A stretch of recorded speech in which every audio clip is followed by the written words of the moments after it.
Dictation start होगी 5 second बाद।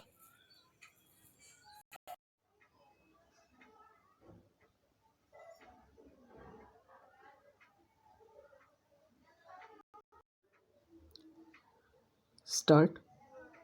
अगला प्रश्न जिसका अवधारणा किया जाना है वह यह है कि इस मामले में अर्जित की गई भूमि प्रति बीघे का बाजार मूल्य क्या होना चाहिए।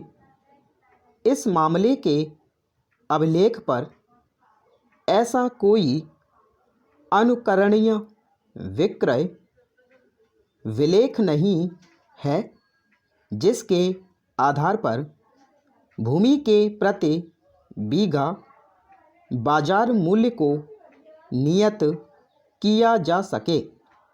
इस मामले में सर्वोत्तम साक्ष्य केवल दावेदारों की स्वीकृति है।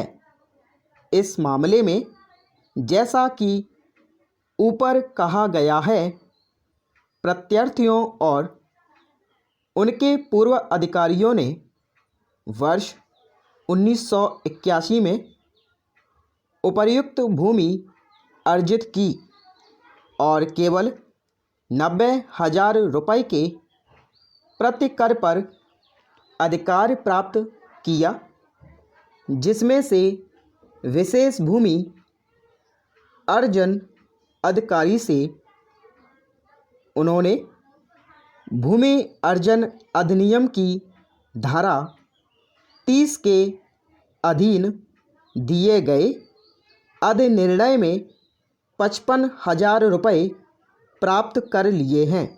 55,000 रुपये की उक्त राशि को निकालने के पश्चात प्रत्यार्थी और उनके पूर्व अधिकारियों ने इस भूमि को और 35,000 रुपये की राशि के प्रतिकर के अधिकार को खरीदा है।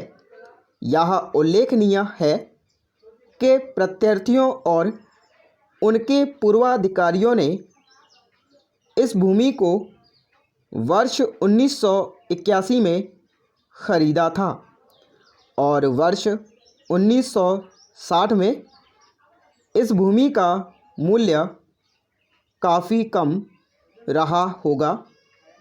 उस समय इस भूमि का बाजार मूल्य भी काफ़ी कम होगा, किंतु इस भूमि को खरीदने में प्रत्यार्थियों द्वारा और प्रतिकर वसूल करने के अधिकार के लिए जो जोखिम उठाया गया है और इस तथ्य को ध्यान में रखते हुए कि न्यायालय में यह मामला लंबित पड़ा हुआ था, इन सब बातों को ध्यान में रखते हुए हमारी यह राय है कि इस भूमि का बाजार मूल्य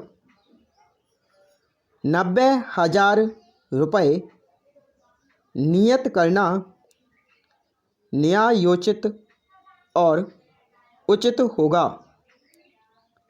क्योंकि प्रत्यार्थियों और उनके पूर्वाधिकारियों ने भी भूधृत कारकों को यही मूल्य दिया है। विद्वान अधिकरण ने 12 रुपये प्रति वर्ग गज की दर से प्रतिकर का अधिनिर्णय करके गलती की है। 2 कुओं के लिए 10,000 रुपये और अर्जित की गई भूमि पर लगे हुए पेड़ों के लिए 3,000 रुपये की रकम का अधिनिर्णय दिए जाने के बारे में कोई विवाद नहीं है।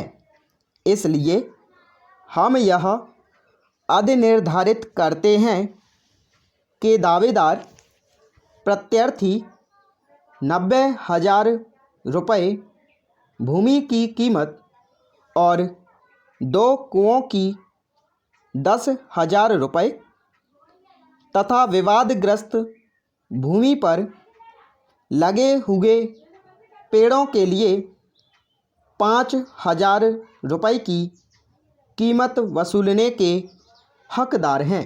स्टॉप।